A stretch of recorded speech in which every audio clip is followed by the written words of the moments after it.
आदाब दोस्तों, एक बार फिर स्वागत है आपका एनजीपी न्यूज़ में। पिछले कुछ वर्षों से हज़रत बाबा अब्दुल्ला शाह नौशाही का जो उर्स है कामटी में बड़ी शान से मनाया जा रहा है। लेकिन इस बार जो है कुछ खास है, क्योंकि इस बार जो है हज़रत बाबा अब्दुल्ला शाह नौशाही कादरी का 150वां उर्स जो है उसकी तैयारियां जोरों पर है।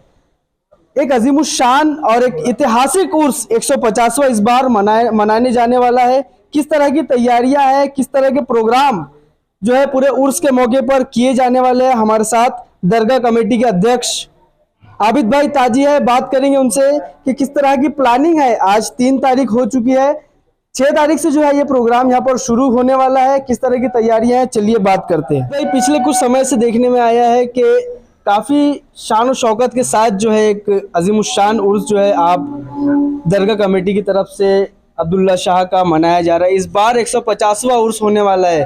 क्या खास है और क्या आवाम को इस बार आपकी तरफ से मिलने वाला है उर्स के मौके पर? मेरे दोस्तों मेरी शौहरतें इसी कायनात में बांट दो। मैं गमे ताज में मस्त हूँ, मेरा हर खुशी को सलाम है।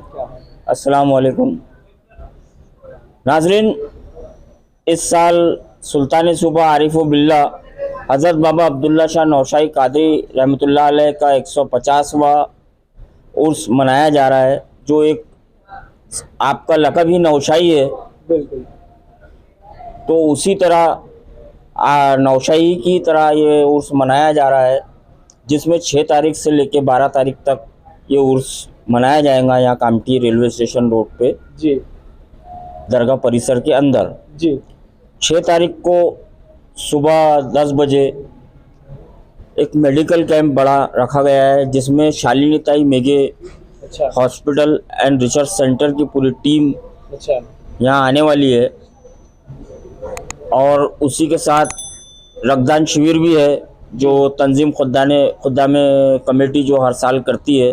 फिर बाद नमाज इशा एक तकरीर का प्रोग्राम यहाँ रखा गया है, अच्छा, जिसमें मुकर्रिर खुसूसी अल्लामा मौलाना मुफ्ती सईद शबात हुसैन साहब मुरादाबादी तशरीफ़ ला रहे हैं, और उनके साथ हिंदुस्तान नहीं पूरी दुनिया के मशहूर नात खां अच्छा, अल्लामा मौलाना इकबाल असद साहब कलकत्तवी जो कामटी शरीफ में तशरीफ़ ला रहे हैं पहली बार।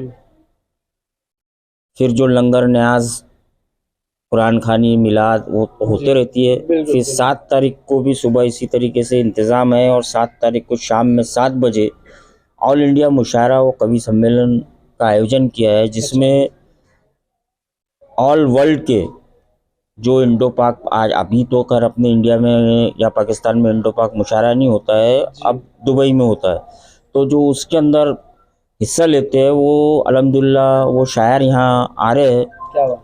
शकील आज़मी साहब है, तनवीर गाजी साहब है, मैशर आफरीदी साहब है, इकबाल असर साहब है, और ताहिर फराज साहब है। विदर्भ के शान आन बान और शायरों में एक युवाओं में एक ऊर्जा पैदा करने वाले शायर अब्यार काशिफ साहब हमारी दावत को कबूल किया और वो यहाँ तशरीफ़ ला रहे हैं।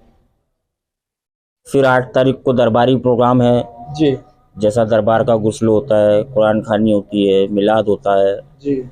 फिर उसके बाद 9 तारीख को भी सुबह मिलाद शरीफ है, मिलाद खानी है। फिर शाम में असर बाद परचम कुशाई है, अच्छा, और मगरिब बाद फ़ौरन यहाँ से एक शाही संदल, एक नौशाही का शाही संदल जी, नौशाही दरबार से निकलते हुए कामटी शहर का गश्त करता हुआ वापस दरबार शरीफ में आएगा, जिसके अंदर एशिया की मशहूर रुफ मारूफ बैंड पार्टी राजकमल इंदौर झूला जुलाऊ फैन वो अपनी शिरकत इस संदल में उस संदल में तशरीफ़ ला रहे हैं। अच्छा, और इसके साथ साथ और भी दीगर पार्टियां इसमें हैं। फिर 10 तारीख को एक दरबार परिसर के अंदर ही नॉइस पॉल्यूशन के हिसाब से, अच्छा, उसके नॉर्म्स के हिसाब से हमारे दरबार परिसर में ही कव्वाली का एक छोटा सा प्रोग्राम रखा गया है, जिसमें मुस्तफ़ा अजीज़ नाज़ा और बॉम्बे वाले, और अजीम नाजा बॉम्बे वाले दोनों तशरीफ़ ला रहे हैं। इसी तरह 9 तारीख को भी सुबह बड़ा कुल है और शाम में वही मिलाद है, नात है, फिर शाम में फिर तकरीर का प्रोग्राम है जिसमें बेंगलोर के मुराद आतिश साहब कव्वाल आ रहे हैं और सलीम जावेद साहब बेंगलोर के कव्वाल, ये भी दोनों तशरीफ़ ला रहे हैं। इनका भी प्रोग्राम नॉइस पॉल्यूशन कंट्रोल के हिसाब से ही इस परिसर में होगा।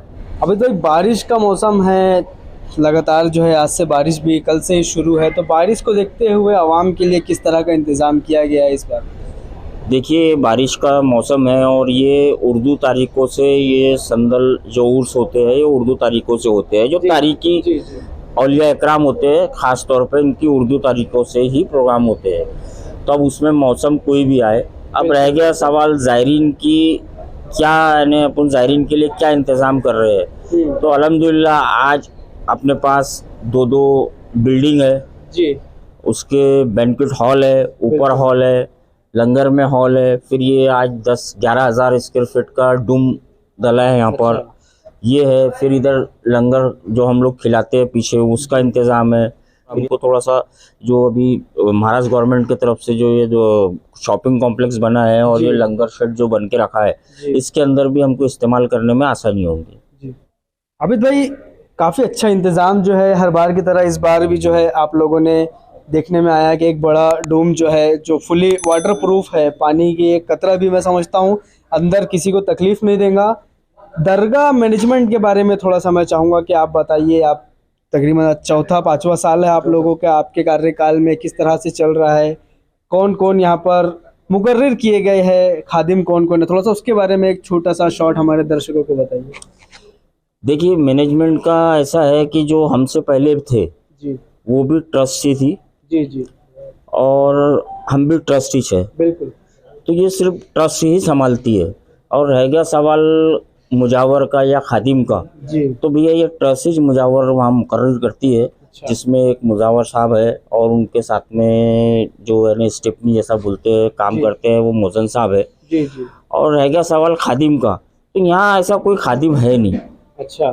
और यहाँ कोई खादिम की यानी कोई जैसा खादिमी निज़ाम जो होता है जैसा अजमेर शरीफ में है, ताजाबाद शरीफ में है, कलियर शरीफ में है, सरवार शरीफ में है, या दरगाहों पे देखा जाता है। यहाँ ऐसा कोई खादिम का कोई भी ऐसा निज़ाम नहीं है। अच्छा। और अगर इस तरीके से अगर कोई शख्स अपने आप को खादिम बताता है, अच्छा, और खादिम बता के लोगों से जो भी जैसा भी है लोगों को ठगता है या लोगों को खादिम बता के ना अपना रुआब झाड़ता है, तो लोग ऐसे आदमी के झांसे में ना आए। अच्छा। और ऐसा कभी अगर उनके साथ होता है तो वो बेझिझक हमसे आके कांटेक्ट करे। अच्छा। हम उसके ऊपर कानूनी कार्रवाई करेंगे। हमारे साथ इकबाल ताजी साहब भी है। इकबाल ताजी साहब, हाल ही में जो है टेकचंद सावरकर द्वारा कुछ अमाउंट जो है दरगाह परिसर के लिए दिया गया है, क्या तैयारियां है उस काम को लेकर और क्या डेवलपमेंट काम जो है फ्यूचर में आप लोगों के द्वारा किया जाने वाला? सबसे पहले तो मैं कामठी शहर नहीं बल्कि पूरे महाराष्ट्र के, पूरे हिंदुस्तान के लोगों को मुबारकबाद देना चाहता हूँ 150वें सालाना उर्स की जी। और रहा सवाल डेवलपमेंट का, तो हमारे यहाँ वो शायर आ ही रहे हैं, इकबाल असर साहब मेरे हमनाम हैं। उनका एक शेर मुझे बहुत बेहद पसंद है, यही एक ख्वाब यही एक जुनून है मेरा, वहाँ चिराग जला दूँ जहाँ अंधेरा है, मेरे बुझने में भी तेरी रज़ा शामिल है, मैं जल उठा हूँ तो ये भी कमाल तेरा है। तो मेरे दोस्त, आपको बताने का मौका आपने मुझे दिया, बहुत अच्छी बात है। दरबार को अभी टेकचंद सावरकर साहब ने जो 1,40,00,000 रुपये का जो डिक्लेरेशन, 80 लाख रुपए पहले दिए, 60 लाख रुपए यहाँ पर डिक्लेयर किया उन्होंने जी। और आप काम चालू ही है, बारिश आने की वजह से थोड़ा रुक गया, नहीं तो लंगर का काम उधर ही होने वाला था। अच्छा। उसके बाद उसके कबल आदरणीय चंद्रशेखर जी बावनकुले साहब का मैं दिली मुबारकबाद देता हूँ, बहुत बहुत धन्यवाद देता हूँ। ऐसी शख्सियत कामठी शहर में होना जरूरी है। अच्छा। जो किसी जाति किसी धर्म को न मानते हुए पहले 17,62,00,000 रुपया किया। अच्छा। फिर बुलाकर 21 करोड़ रुपया कर दिया। क्या बात। तो माशाल्लाह वो भी काम पाए तकमील तक है। आबिद भाई शाना बा शाना उनके साथ जा रहे हैं, वो बुलाते हैं बार बार, आबिद भाई जाते हैं, सारे कागज फिलअप हो चुके हैं और चंद ही लम्हों में उसका टीएस होने वाला है। और इंशाअल्लाह तबारक व तआला महीने 2 महीने में वो भी काम चालू होने वाला है। जो हजरत बाबा ताजुल मिल्लत वद्दीन शहंशाह हफ्ते अक़लीम हुजूर बाबा सैयद मोहम्मद ताजुद्दीन रहमतुल्लाह अलैह की तरह इस मज़ार अक़दस के भी काम को करने के लिए उन्होंने कहा है और ये भी वचन दिया है कि अगर 21 करोड़ रुपया कम पड़ेगा तो ताजी और बताना मुझे, मैं और दूंगा। तो मैं उनका दिली खैर मकदम करता हूँ, दिली मुबारकबाद देता हूँ और वो मुबारकबाद के पात्र हैं क्योंकि बहुत अच्छे नेचर के व्यक्ति है वो। और इकबाल साहब, पिछले वर्ष जो है मस्जिद का भी जो है इफ्तिताह किया गया था, तो उसके काम के बारे में क्या बताना चाहेंगे दर्शकों को? क्या उसका काम शुरू हुआ, कहाँ तक पहुँचा, थोड़ा सा हमारे दर्शकों को। मस्जिद का मसला ऐसा आया मेरे दोस्तों कि मस्जिद रजिस्टर्ड नहीं थी वक्फ बोर्ड में। हमने जब पेपर सारे देखे तो वो रजिस्टर्ड नहीं थी, फिर हम उसको रजिस्टर्ड करवाया वक्फ बोर्ड में। वहाँ मस्जिद रजिस्टर्ड हुई। उसके बाद में मसला ये हुआ कि अब नाम तो नहीं लेता, किसी ने ऑब्जेक्शन डाला कि मस्जिद का काम मतलब अच्छी है मस्जिद, वैसे तो वहाँ मस्जिद है नहीं। फिर उसको हमने क्लियर किया कि भाई मस्जिद है, वहाँ फ़ोटो वगैरह सारी नमाजियों की दी हमने।